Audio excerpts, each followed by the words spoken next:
Meet the sheriffs. Hello, enforcement agents! Here with a High Court order today. They work for the High Court, and if it says you're owed money, it's their job to get it. Hey, all the keys. I'm going to be calling a locksmith. They can demand payment What can you pay us now? We're going to get the cash, are you? Are you paying the bill? or remove assets. You've got 30 minutes to make the payment. And we'll start removing stuff from the building. 7 days, and then they'll be sold at public auction. Obstructing their work is a criminal offence. I wouldn't do that if I were you. Don't lie to me. That's number one on. Every year, sheriffs in England and Wales recover unpaid debts totalling more than £95 million. Coming up, when Ian Norwood was sold a Duff van for more than £7,000, his health suffered. I just couldn't get it out of my mind. I ended up having to take sleeping pills. It was so frustrating and so stressful. The dealers refused him a refund, but will they cooperate with the sheriffs? Is there somebody about, a director? No, nobody at all. Well, if they're not going to play ball, then I'm just going to start with the removal. Rob and Gerald enforce a debt at an aristocrat's country manor. You look at home then, right? But can they get to the valuables behind the locked doors? Am I going to need the locksmith here, or are you going to be opening this? Locksmith. And in the Midlands, could a car from the Fast and the Furious hold the key to getting a debt paid? Realistically, how much do you reckon the Skyline's worth? Really? They're at 12 grand.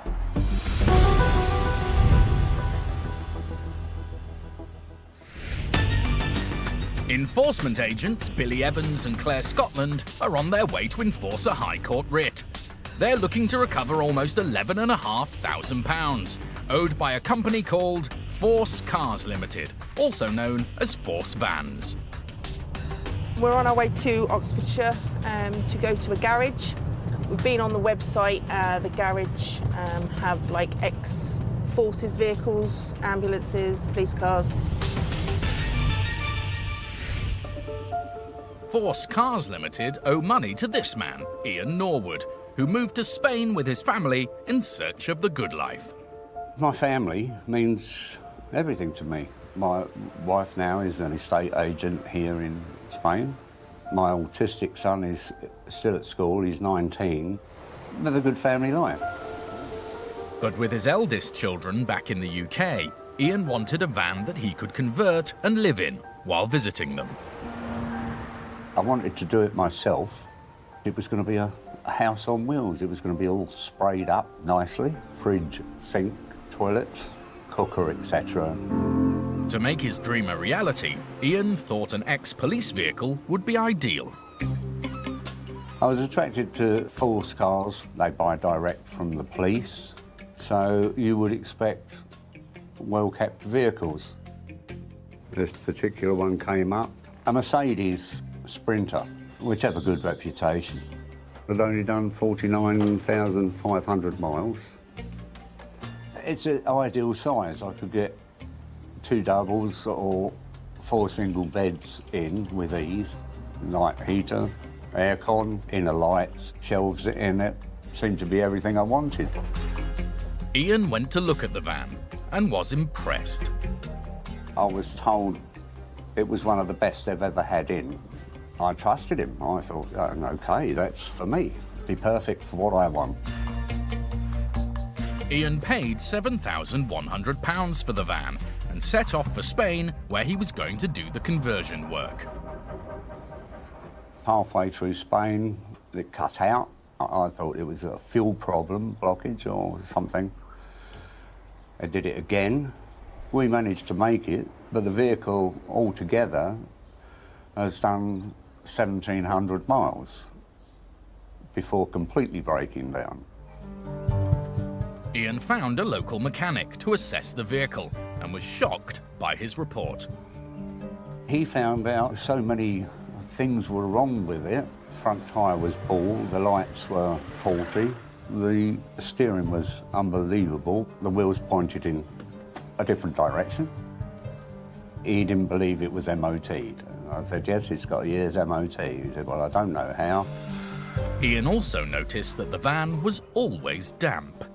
The water was coming in everywhere, coming through the windscreen, through the windows, through the doors. We had to park it uphill so as the water ran out the back doors. That's how bad it was. And to make matters worse, Ian began to find damage which looked like the result of a crash. I realised it had been in quite a severe accident. The front wing had been put on very badly. The headlight was basically hanging out. Not willing to give up on the van just yet, Ian decided to get it professionally repaired. After I'd spent over $2,000 on it just to make it road legal, it developed a fault. Lights came on and mechanic looked at it again, and it was found to have many, many electrical faults. There were lights that didn't work properly. ABS, the braking system, wasn't working correctly. Well, it wasn't working at all, to be honest. It was just going to cost more than the vehicle was worth. Ian then went back to the dealer and asked for a full refund. When I phoned Force Cars, they got nothing but really abuse. They just didn't want to know. Every phone call I made, they basically insulted me. Seems once I'd paid for the vehicle, they weren't bothered. Just kept telling me, no warranty in Spain, mate. But European law meant that the warranty should apply to the vehicle, and Ian kept pursuing the company. Over the year and a half, I phoned Force Cars 2 or 3 times a week, sometimes 2 or 3 times a day. Got the same response. Ain't got no warranty in Spain, mate. I asked for the managing director and he said, he's out, he's at a meeting, he's on holiday. I couldn't get through to anybody but this chap at the front desk. I said, the air conditioning, the night heater's not working. The answer was, yeah. I said, well, it's on the advert. Yeah, well, because it's on the advert, it doesn't say it's working, does it? And I was actually lost for words. Email after email after email, no response whatsoever. Ian's plans had been blown off course, and it affected him badly. It started off being very frustrating and then became a constant worry. Every day of my life was, what can I do? I just couldn't get it out of my mind. I really suffered with stress over the matter. I started smoking again after 20 years as a non-smoker.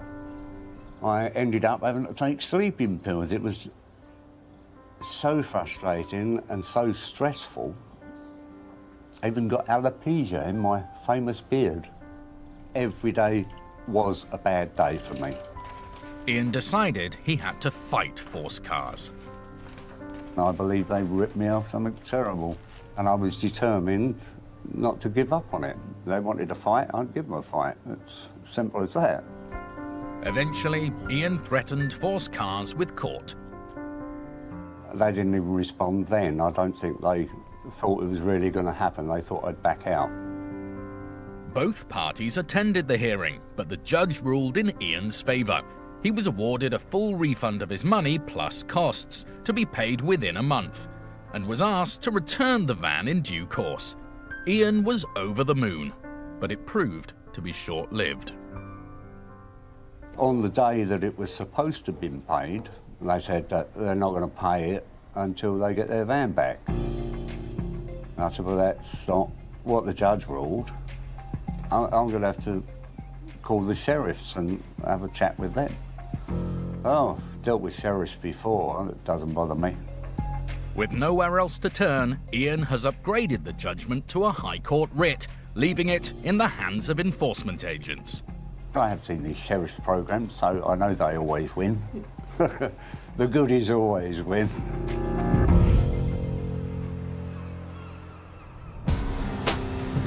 Back in Oxfordshire, Billy and Claire are approaching the debtor's trading address. Force vans. Van sales centre. Lovely. Ex-police van sales centre. Oh, lovely. Look at that. All those in there. Yeah, look, ex-ambulances. horse boxes down the end. The yard is full of vehicles that they could seize to pay off the debt. Oh, watch them dogs. There's one going to come out there. Oh, great. Who's going to get out first and get eaten?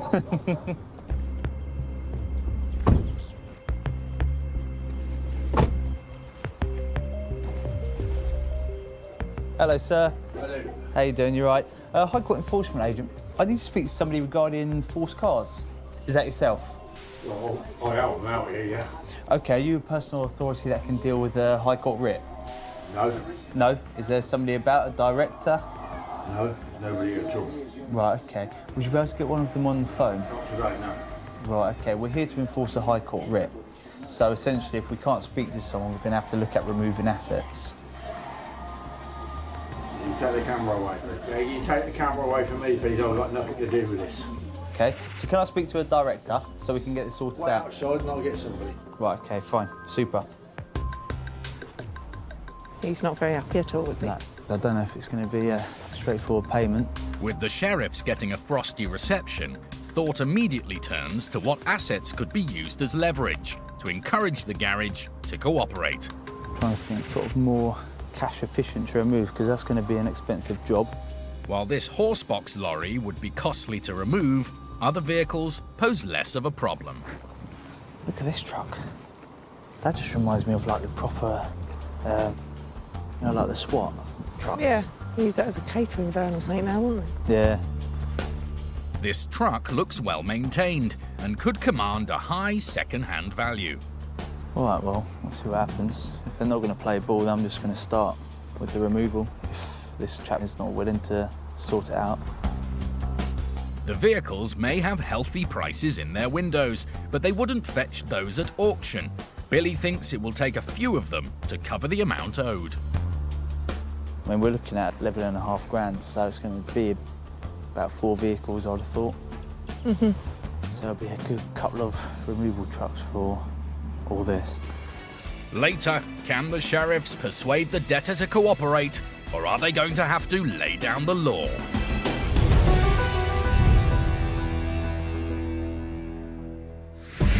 Anyone can use the county courts to recover money they're owed.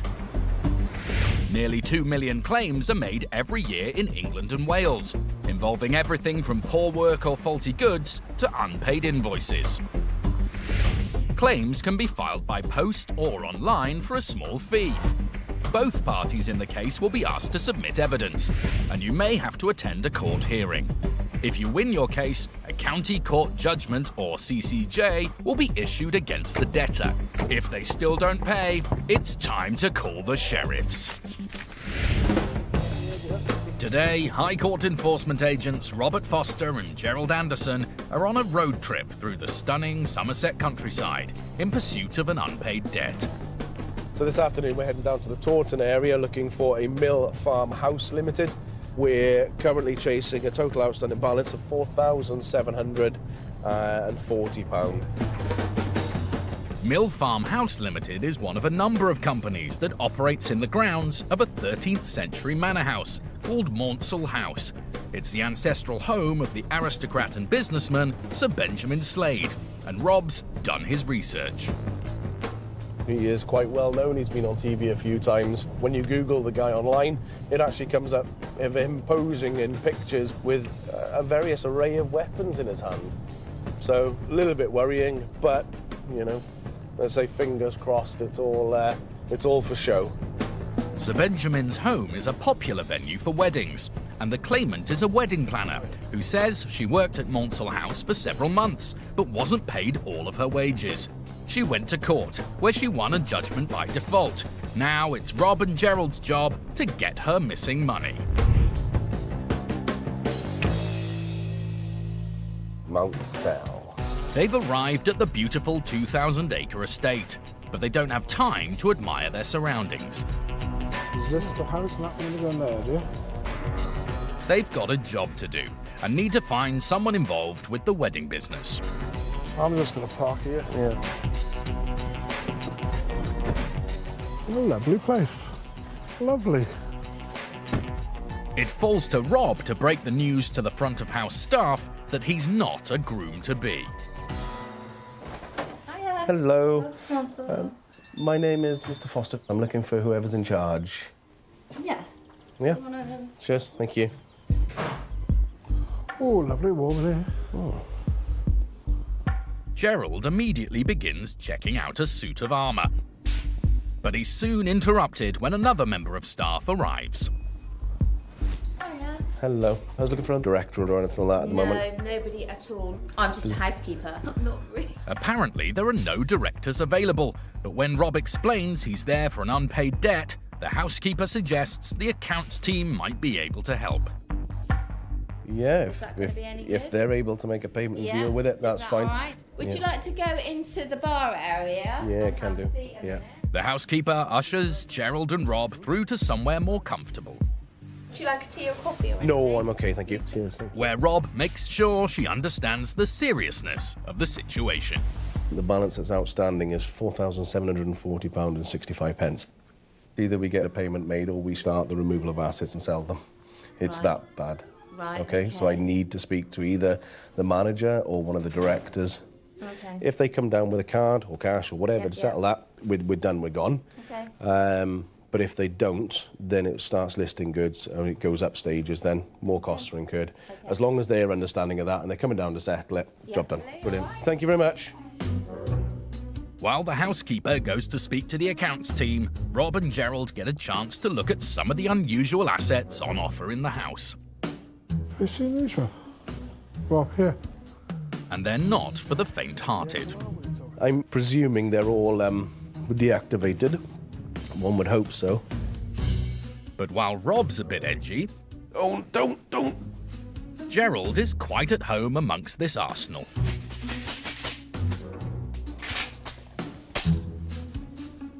That's right. Oh, takes me back. Oh, beautiful. He's a liability. I could spend hours and hours looking through. The housekeeper returns. Write the number down Yep. and then I will give it to you, all right? She wants to pass Rob's number on to the accounts department so they can call him back. You look at home there, mate. Yeah? Grab a selfie. Oh, yeah. You got a fox on your head. Do you want me to be kneeling in front of you with a sword? Rob's phone soon rings, Good afternoon, Mr. Foster speaking. and the caller introduces himself as a representative of Sir Benjamin Slade. He says an application's been made to get the judgment set aside. The application doesn't stop enforcement. It doesn't even delay it. The best option in this circumstance is for either the company or representative of the company or whatnot to settle the matter. If indeed it then goes in front of a judge, they get it stayed, they get it set aside. If it's set aside or stayed within the 14 days, so it's set aside within 14 days, the money gets paid back to the defendant company. The instructions on the writ of control are to attend here today and take control of goods and remove to auction or collect payment. Those are my instructions. And from here, the conversation goes downhill. Yeah, there we are. Okay, so there's nobody with intention of making payment to this individual's outstanding money then. Okay, if that's as far as we're going with it, we'll start the seizure now then, but then we can go straight into the removal then. There we are. Cheers. Thank you very much. Thank you. Bye-bye. Later, as the sheriffs gear up for removal, I've got a recovery and a locksmith on the way that I need to cancel otherwise. I've just come in from my day off. the staff appear to be becoming obstructive. If she's locked that door, we will break it down, okay?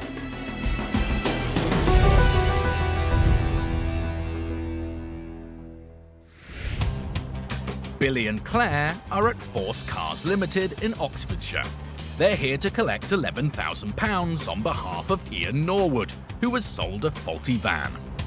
They've had a cool reception from the worker here and are already contemplating removing up to 4 vehicles. But now it looks like they might be getting somewhere. You managed to find someone. Super. It's the company director on the phone. He asks our cameraman to leave the premises and says he's on his way. As he's given no indication yet that he's planning to pay, Billy and Claire block in some vehicles to stop them from being driven away. The staff close the gate, and Shortly afterwards, the company director Nathan Bird arrives. Mr. Bird says the matter's still in dispute and that he doesn't want to pay anything until the van is returned. But that's not what the court order says. So Billy explains he's got a live writ which he has to execute today, and if he doesn't get paid, vehicles will be removed. They go to auction after the 7 days. Obviously, if you were to pay it now, it's at the lesser amount, and then it gets held for the 14 days. If you get a solicitor involved and you get it rushed through court and the judge says, no, we're going to stay it or have it set aside, the money gets refunded. The debtor is starting to realise that removal of goods is imminent, and he's running out of excuses. I've given them the ultimatum of making a payment now, or we remove assets and they go to storage and they can make the payment within 7 days. So he's just currently on the phone to his mum and his brother, trying to get the funds so we can make the payment in full. Within minutes, the payment is made. And that'll be one paid in full. It's another successful enforcement for Billy and Claire, who drive off with a payment of £11,428.29. He wanted to make the payment to the claimant, but he wanted his van back. That didn't happen. He wasn't saying he wasn't going to pay it, but obviously he had his issues, and he was trying to rectify them. However, he knew our position, that we were there to collect payment in full or take control of goods. For Ian, it's the end of a long road. There has been the most stressful 2 years of my life. Now, it's over and done with, and I'm very happy. I think the sheriffs did an amazing job. You know, I can't thank them enough. Force vans say that following the court case, they were willing to pay the judgment to Mr. Norwood. They say they didn't because they weren't satisfied with the arrangements he was making to return the van, which they still haven't got back.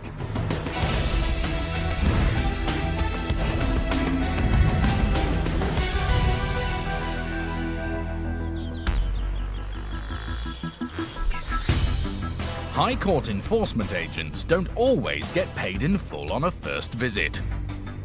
The job requires patience, and sometimes they find themselves playing the long game and dealing with the same debtor again and again. Today, Tommy Coyle and John Farley are in Warwickshire to enforce a debt.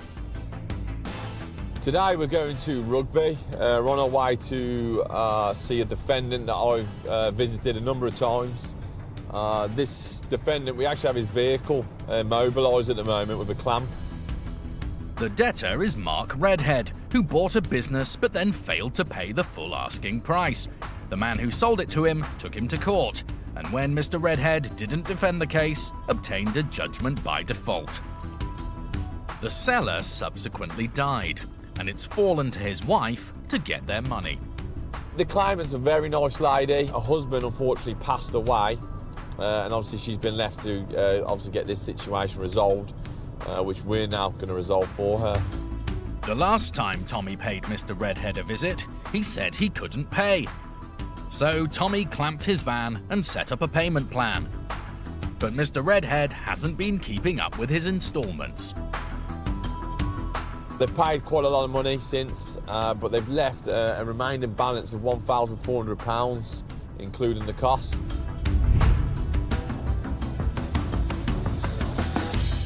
If the debtor can't pay today, his van is at risk. We'll try and convince him to pay. If he can't, then unfortunately it is going to be going. It's crunch time. Right then. But as Tommy and John pull up at the address, they spot a new asset. Reverse up to it and possibly clamp the Voyager. It's a Chrysler Voyager, which could belong to the debtor, so they block it in. The van Tommy found on his last visit is also still here. Still clamped. Oh, it's still got your notice on. Door's locked. But there's no sign of the debtor. He works nights, so good chance he's going to be here. I'd say asleep. With no response at the door, the sheriffs turn their attention to the van. As it came as part of the business Mr. Redhead bought, the claimant's been able to provide Tommy with a key. That makes it an easy asset to remove. But will it still work? Starts up fine. It's full of fuel. Is it? So at least we know where to go. Yeah. John contacts his office to ask them to look up the van's MOT. How many miles is on it inside? Don't know. Oh, 250,000. It's been to the moon and back. The high mileage lowers the value, but if they can keep their costs down by removing it themselves, then it might be worth it. Oh, there's no MOT on it. If it's not road legal, it can't be driven, and so Tommy and John would have to call a tow truck. We're not going to remove it. Even if it was in tip-top condition, it'd only be worth about 500 quid. Removing the van would cost more than it's worth, so Tommy and John will need to find another way to cover the debt. I think we just have to wait here. See if you can get them up, Tom. Hello? There's still no answer. But John's looking out the back Tom, and found something of interest. it's a Skyline that was on the first Fast and Furious. The Nissan Skyline is a modern classic, made famous by the Hollywood blockbuster franchise The Fast and the Furious. It doesn't look like it's running, but it could still have some value. One hell of a motor in its day, that would have. I don't know, would the parts be worth anything? John gets on the phone to the office. Realistically, how much do you reckon the Skyline's worth? It's got a body kit, it's got nice alloys. The radio's missing, but the rest of the dashboard and that's same. Really?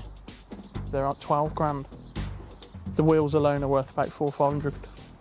Wicked, speak to you in a bit, bye-bye. £12,000 is more than they need to clear the debt. Seizing the car to sell at auction would be the easiest option for Tommy and John. Good to go. Even if you rip it apart and it doesn't start, it's worth more than the debt. Bought that, yeah, even if that's a non-go. At an auction, you'd buy that. So we need to start talking to... Contractors.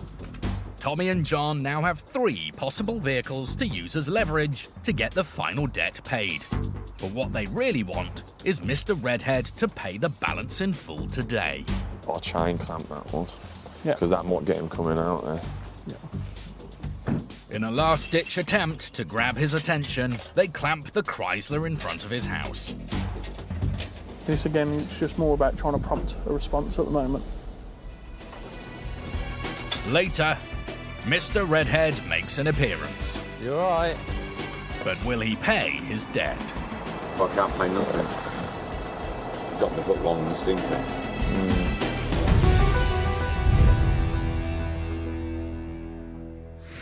When debtors can't pay on the spot, You need to get this paid today. Are you going to pay the bill? the sheriffs won't always remove assets. Goods go for about 1/5 of their true value at auction, and it's often better to agree to a payment plan. 550 due the 10th every month. They'll make a list of assets, That's a nice motor. Bandsaw, Yeah. Sahara. and a controlled goods agreement is signed, making it an offence for anyone else to remove them. You sign it, I sign it. The sheriffs will only return to take the items if the debtor fails to make payments. Set them up on a fairly hefty arrangement, so I mean, it's definitely the best result.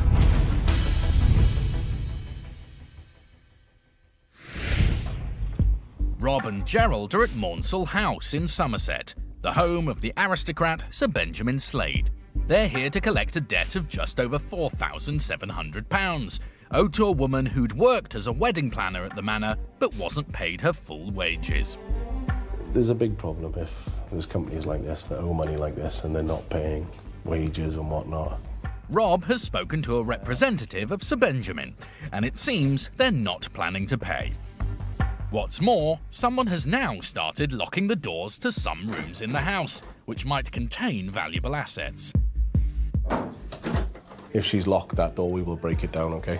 That'll make no difference at all with a locked door. Can you tell her to unlock that door, or the police will be called? It's a criminal offence to obstruct us under Section 68 Tribunal Courts and Enforcement Act. Okay? Okay. I don't want to get you or her in trouble if I need to call the police. Absolutely fine. Absolutely fine. Yep. There's no problem with the staff here. They're obviously just taking instructions. But with the staff now obstructing their enforcement and no offer of payment in sight, the sheriffs need to up the pressure. Gerald gives the staff a deadline of 15 minutes, then begins listing assets for removal. If someone says, yep, we're going to sort this now, and they make a payment, I can send them a link. They don't have to even come here. I can send them a link. They can do the payment, and it's in our account, I'm gone. So nobody has to even come here. Yeah? Gerald's tactics seem to be working. Rob's had another phone call. Good afternoon, Mr. Foster speaking. It's Sir Benjamin's representative again, Mr. Merrill, and this time there's talk of payment. I can just send them a payment link, and they can follow the online instructions there and make the payment with a card. I will give them a ring now then, and hopefully we'll be gone shortly. Mr. Merrill, was it? Yeah. He's had a chat with Mansell office. They've agreed the best way forward, they're just going to settle it. Somebody's coming up to sort it. That's it, job done. You were getting upset earlier. I was. Don't get upset. upset. Really Don't. upset. Don't. You were almost making me cry. You know, don't go doing that. Although it seems a settlement could now be on the way, Rob and Gerald aren't taking any chances. Give another 5 or 10 if she doesn't arrive here, and we may start lifting the odd 1 or 2 items. What are we going to go for? It'll be furnishings. There's things like the chairs you'll send easel. There's a fair bit of stuff here, etc., etc. How many shotguns are in there? There's brain guns, SMGs. 3 times. Should we have a wander around? Yeah, may as well have a wander around. The sheriffs have already found plenty of items of value here, but they don't yet know which, if any of them, belong to the debtor company Mill Farmhouse Limited. So, the more options on the table, the better. Oh, it's nice and warm in here. This is the bridal room, I presume, is it? Household items made out of brass and silverware can fetch high prices at auction. What I would like to do is remove the smallest quantity, but the biggest value. That's why I've been checking the brasses, etc. I'll check whether the chandeliers and all that are silver.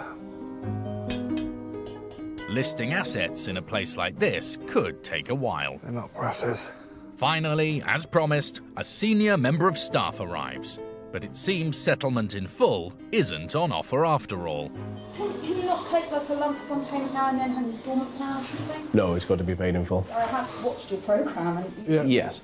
So if the circumstances dictate it and there's a lack of assets or a lack of funds within the companies and whatnot, then if we have no choice and it's a £30,000 debt, then yes, we'll be looking at an arrangement. A debt this size against company or companies of this size and assets of this quality, then no, we wouldn't be able to. It looks as though the company is stalling. Right. Then confirmation comes through from Mansell head office that they're not going to pay. Gerald calls for 2 removal vans. And there's still the matter of the locked doors. Am I going to need a locksmith here, or are you going to be opening this? Yeah, locksmith. Rob calls Mr. Merrill to let him know about the path they've now been forced down. Just to let you know, as per your advice, I spoke to the Mansell office. They've now refused to make payment, so I'm going to have to continue. So the balance does now increase, and I am going to start the removal of assets as of now, being 14, 13 hours, okay? So I don't need to speak to anybody else unless they're phoning me to make payment. Okay, thank you, bye-bye. Hello. I assume we can't get hold of Ben. Can we just wait until we can get hold of him? Ben. Sir Ben Slade. Oh, it's past that now. So all I'm waiting for now is locksmith to arrive and recovery, and I'll clear out what I feel I should clear out. By all means, you can still try to get hold of him whilst we're awaiting. Gerald's search for assets continues, but his tour is interrupted by the arrival of the most senior member of staff yet. Hello. Hello. I'm the house manager. You're right. I'm Rob. Nice to try and sort the situation right, okay. It's myself you need to deal with. I'm Rob Foster from the Sheriff's Office. 1 second quickly. Is it being sorted or not? Because I've got a recovery and a locksmith on the way that I need to cancel otherwise. I've just come in from my day off, so Right. that's why I'm having this meeting now. Right. If you could put that on hold for me, and I will do what I can to work with you. If I give you 5 minutes to talk to Mr. Foster, That's fine. let me know Okay. as soon as you Shall can. we get somewhere a bit more private? Yep. She takes Rob and Gerald into the office. Rob is keen to emphasise that all the stalling is adding to the bill and that someone needs to act fast. At the moment now, because we keep getting refusals of payment and told to continue, it's at £5,599. We'll sort out there that you say is £250, that's the value on it. Our auction value will be somewhere in the region of about £4 to £5. So, you know, that's what they need to be aware of. They could end up losing 50 grand's worth of goods today. But while the house manager says she wants to get the situation resolved, it seems that the only person who can actually authorise the payment is Sir Benjamin himself. Suddenly, Rob receives a phone call from somebody new. It's a solicitor who's just been instructed by Sir Benjamin to intervene. Yeah, we do. We have a camera crew with us, yeah. He asks our cameraman to leave, and in the house, things escalate. Even with a locksmith and removal truck on the way, the debtor's not willing to pay. So Gerald puts a call in to the police, who'd need to attend to make sure any weapons that are removed are safe. And that seems to speed things up. Almost 3 hours after Rob and Gerald first stepped foot in Maunsell House, payment in full of £5,599. Whilst on the phone to the police, they've come out and said, look, we're going to pay it, we are going to settle it. It was Gerald that told them. We were on the phone to the police, and we feel that may have had the deciding factor in the case. Hats off to Gerald on this one. He's pushed the right button, and they've subsequently made payment in full on the back of that. Persistence in the end prevailed. We got a good result, paid in full. The wedding planner who wasn't paid will now finally get her money.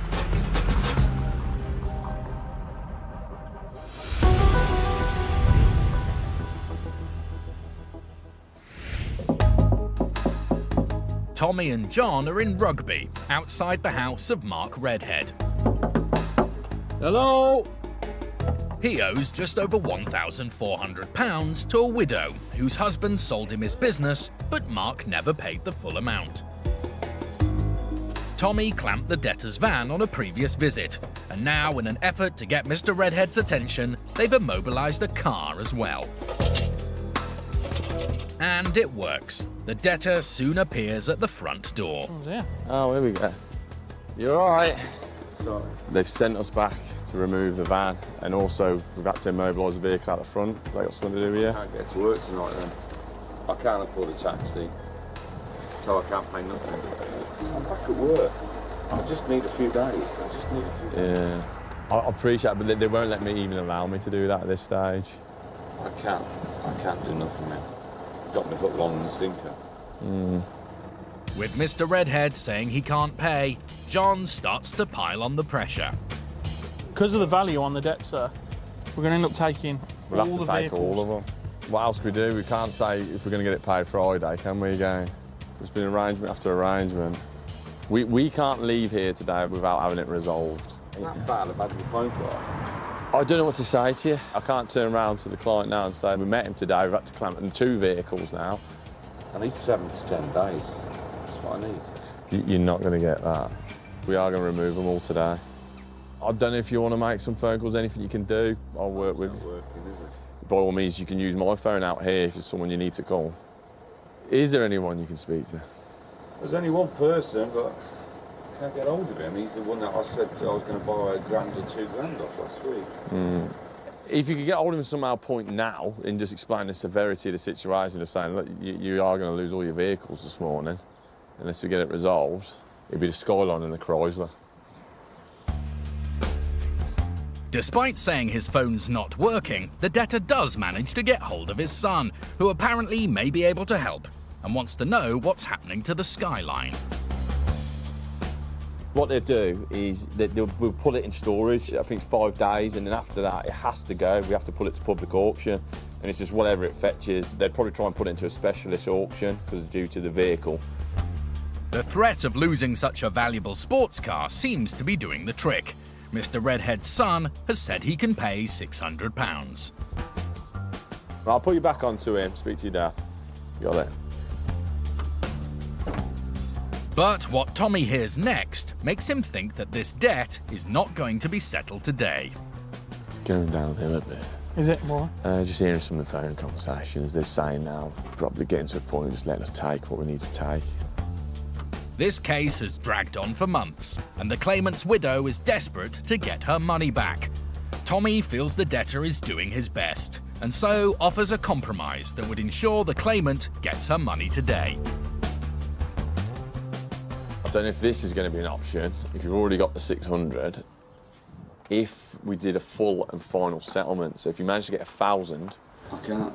You've heard my lad. He's just... No. Is it worth mentioning it to him though? Because for 1,000, for 2/3 of the debt, we can do a full and final and it's finished today. Otherwise, it's going to be 600 quid plus a vehicle, plus the storage costs for storing the Skyline.